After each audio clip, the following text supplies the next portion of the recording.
Hello,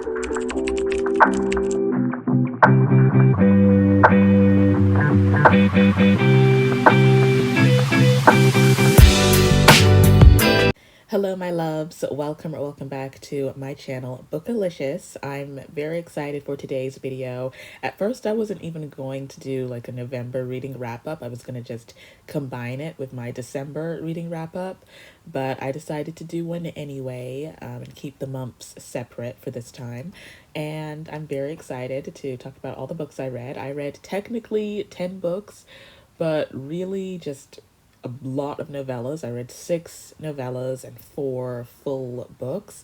So that's technically what I kind of did. But, anyways, let's get right into the video.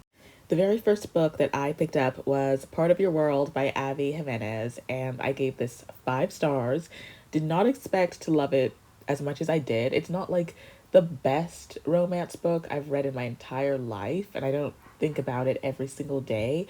But sometimes when you're reading a book and it just makes you happy while you're reading it and you just love it so much, I feel like you have no choice but to just give it 5 stars. That's how I personally feel when I rate books. And so I gave this one 5 stars, absolutely loved it. And Abby Jimenez's, I know I'm butchering her last name. I might be, I don't know, but her writing style is just so perfect because it's super wholesome and sweet and romantic. But then she also delves into a lot of very emotional and deep topics that don't really get talked about a lot in rom-coms. So it's like a really good blended balance, and it really does make you care about these characters so much. And our 2 main characters, Alexis and Daniel, are just the complete definition of opposites attract. There's no like super duper big romantic trope in this book. They're not enemies to lovers, they're not friends to lovers. They kind of just had a one night stand situation, which neither of them typically do, but they just had like this really big connection to each other when they first met. And it's not insta love. It's just like a very deep connection that they feel between each other.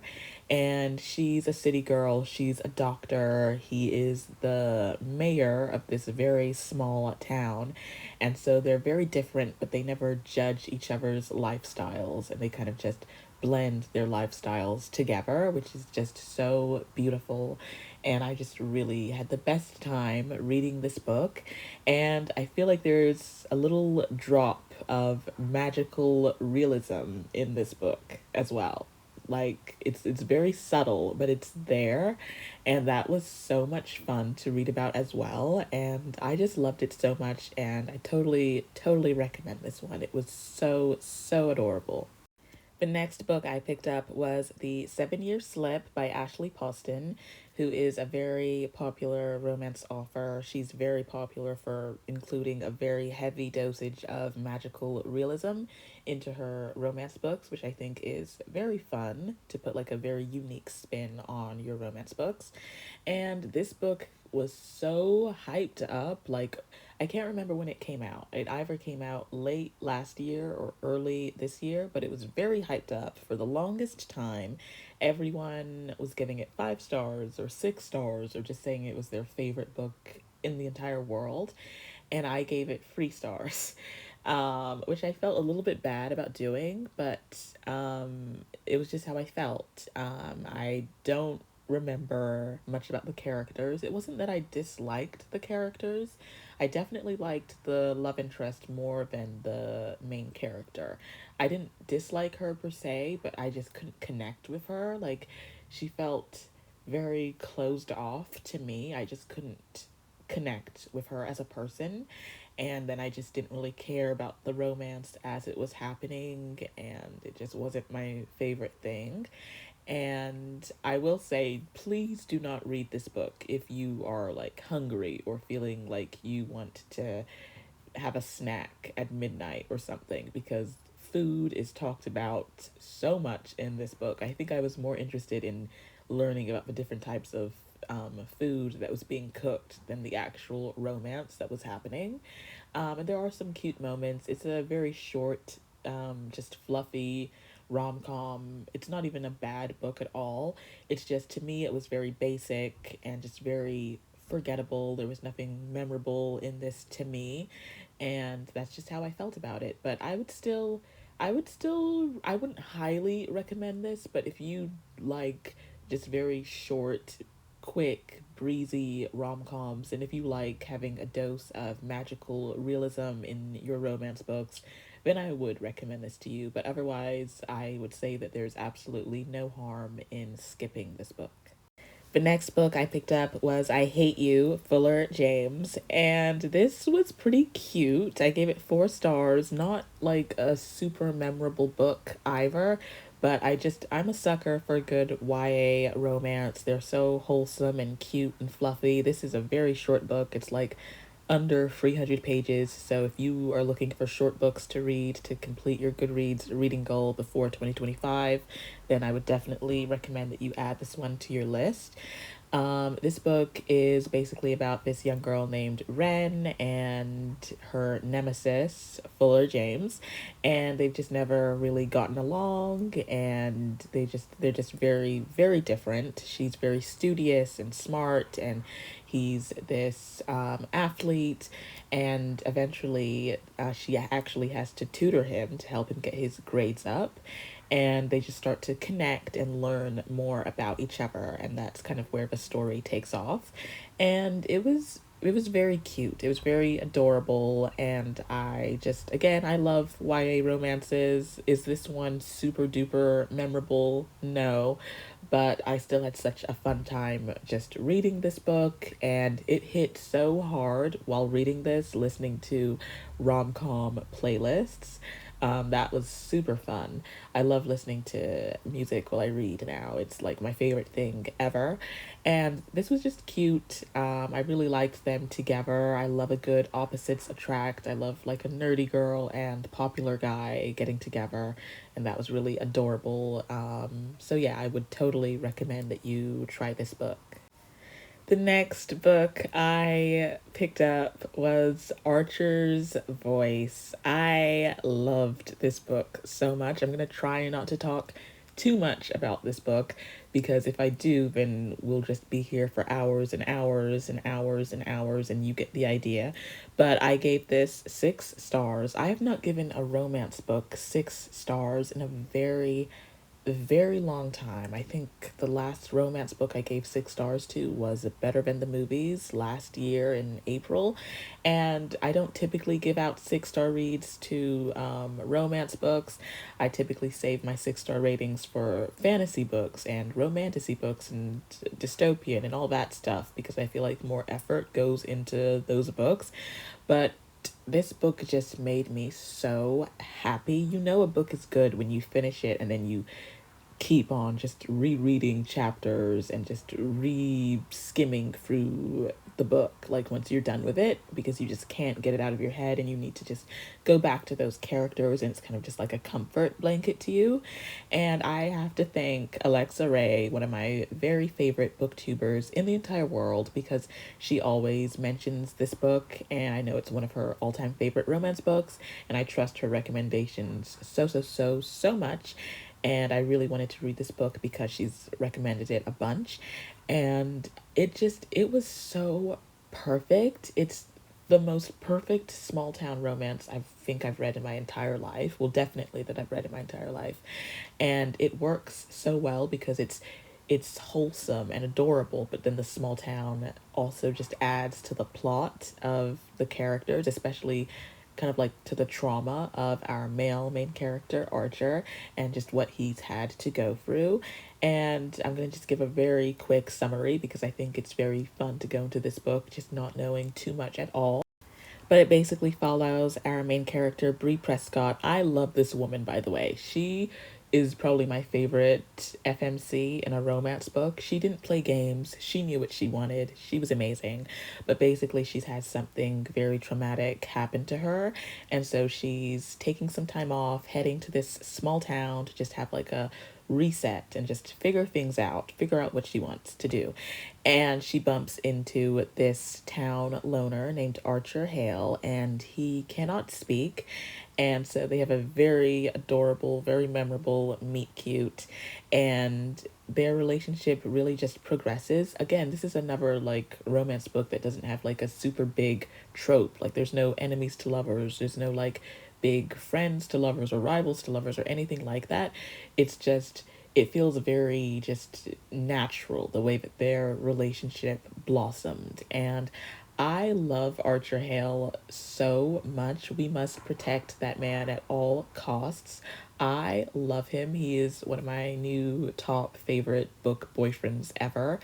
And just reading about what he went through, and it was just so emotional. And I loved this book just so much. I recommend it to all of you. Obviously, you'd have to be 18 or older to read it, but it's so worth the read. Even if you don't like spice and you're an adult and you don't like spice, just skip those scenes. It's fine. Like the story is just there's not like a bunch of spice either. There's like maybe 3 to 4 scenes, but you can easily skip that if you want to and just focus on the romance and the overall just the story and the emotions. It was so beautiful and one of my top favorite reads of the entire year. Just so perfect. The next book I picked up was The Housemaid's Wedding, which is just a very short novella. It is insanely short. I think I read this in like an hour and 10 minutes. And all of Frida McFadden's books go by so quickly. One time I read one of her full books and I started it at like 12:30 and finished it at like 3 o'clock. Like her books go by very quickly, and this is meant to be read after book 2 in the Housemaid series, but it can also be read after the last book as well. Sometimes I actually prefer to read novellas once a series is finished, but this was just a cute, sweet little novella. I think I gave it 3 stars.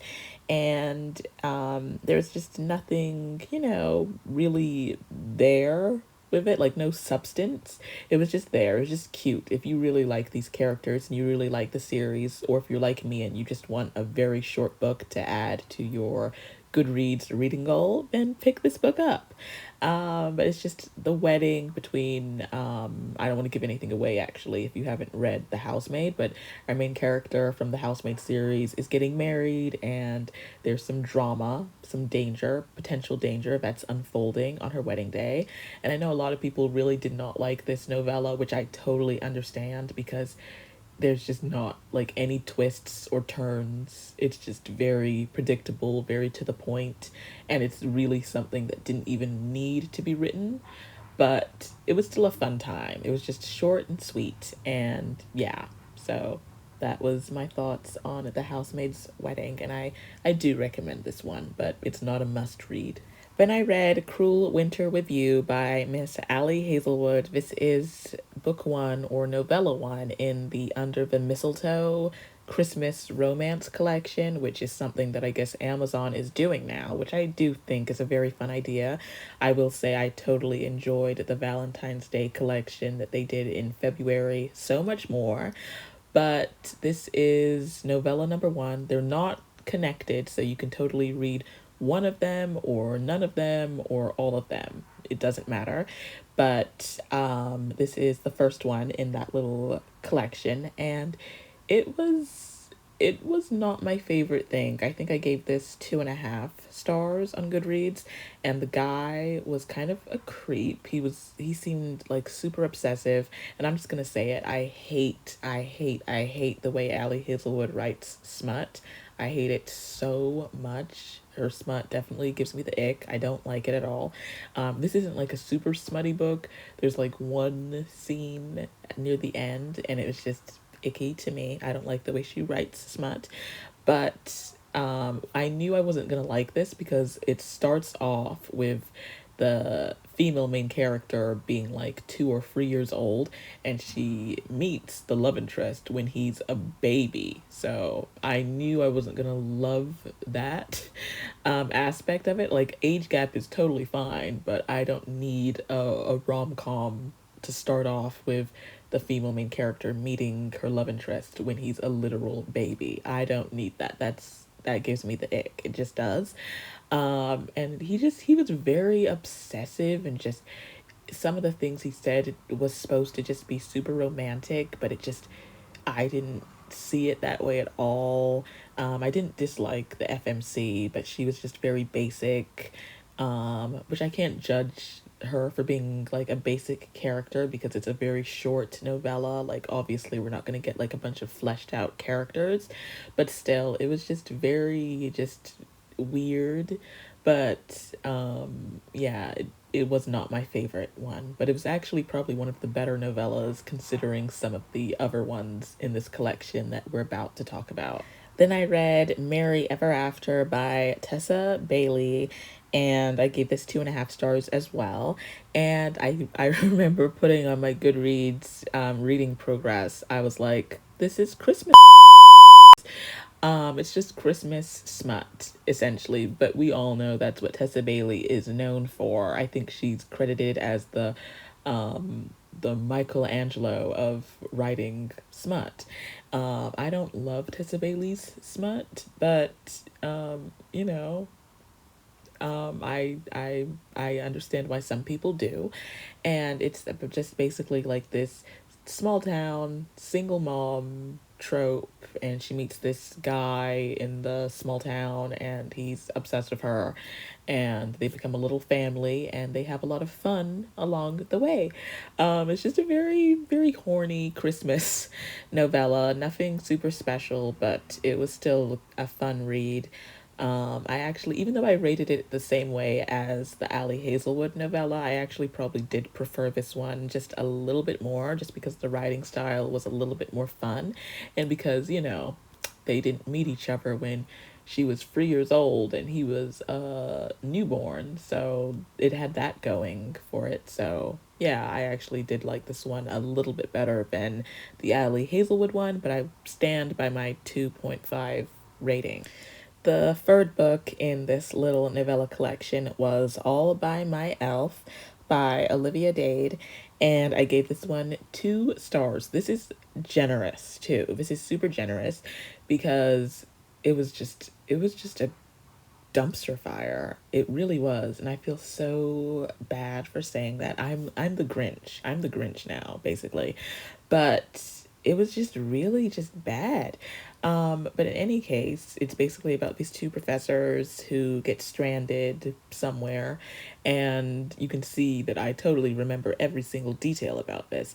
But they get stranded somewhere, and the girl has always had like a crush on him, but she is super positive that he's dating her best friend in the whole wide world that she works with. She's positive that they're in a relationship, but that does not stop her from agreeing to cuddle and snuggle up with him and do stuff with him before she realizes that he might be single, basically. So yeah, she's not a girl's girl. She does not give off those vibes, and I just hated it. I just didn't like it. I just think it was so boring and gave me the ick, made me cringe. I just did not like a single thing about this, but I still gave it 2 stars because it is the season of giving, and I was going to be generous with this rating. So it gets 2 stars. If it was not the holiday season, then maybe I would have rated this a little bit lower. If this was longer than what it was, then I definitely would not have given it 2 stars. Thank God it was like 50 something pages instead of, if it was like a full blown book, like 300 pages or 350 pages, then it would not have gotten 2 stars. I would have given it 1 star, or I maybe would have even DNF'd. And I don't even like DNFing books. I can't even remember the last time I fully DNF'd a book. But yeah, this was not good, and if I have any advice to give, then you should definitely skip this book. Definitely. So you know how I just bashed that other novella? Well, you know what? I take back a lot of what I said. Not everything, but I take back a lot of what I had just said. I would recommend the other one more than this one, which I totally forgot existed. I forgot that it even existed. So this is Merriment and Mayhem, and this is the fourth novella in this collection, which I forgot all about, and I gave this one 1 star. So obviously this one is the worst one, and if I had to give you any advice, then please skip this one. It was the worst. It's basically about this woman who falls in love with this firefighter guy, and there's a lot of spice going on. And that's basically what it is. All of these novellas are just very horny. Like it's a very smutty Christmas collection. But yeah, this was just very boring. Like there was no chemistry, there was just nothing there. It was just very boring. I didn't even hate the characters, but it was just the most boring thing. And if you write a novella that's like 50 pages and I'm bored during the 50 pages, then I feel like you've just completely lost me. So definitely do not recommend this one. If you want to skip at least one of these, then this should be the one that you should skip. Finally, I got to the last novella in this collection. This is Only Santa's in the Building. The title is very adorable. And this is by Alexis Daria. And I gave this 2.75 stars. So this was my favorite one out of the entire collection. But, it didn't win by much. It was just slightly more tolerable than all the other ones. So it's basically about this young woman living in this apartment, and she has a crush on the neighbor, but she doesn't know if he feels the same way. And then they go to this Christmas party, and then it's revealed that he might return her feelings as well. And it was cute. It was cute. I feel like if it was like a full fleshed out book, then I probably would have given it maybe 3 stars, maybe 3.5 stars, if we had gotten like more backstory, gotten to know these characters a little bit better. But it was cute and just way more enjoyable and just more pleasant to read than all the other books. There's like a little bit of spice in this, but it wasn't nearly as spicy or lusty as all of the other novellas, which I did appreciate. And it was more just Christmassy. I liked the Christmas energy in this novella more than the other ones, and it was just better.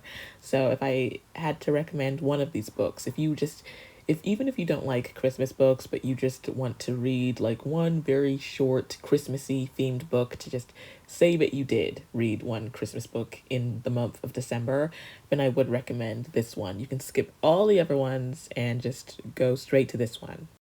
I love you guys so freaking much. Thank you for watching this video, and I will hopefully be posting another video before the month is over. I typically do 2 to 3 full videos a month. Maybe I'll up that in the new year, and I need to start uploading more shorts and stuff like that to the channel as well. I'm very lazy, but I will try and make more of an effort because I do love you guys very much, and I love having my own little cozy booktube corner on the internet. And just let me know any video ideas that you have. Let me know what you read in November, what you're reading right now. And I hope you enjoyed this reading wrap up. Please make sure to comment, like, share, and subscribe because it totally helps me out so much. And I'm wishing all of you a very, very Merry Christmas and Happy Holidays.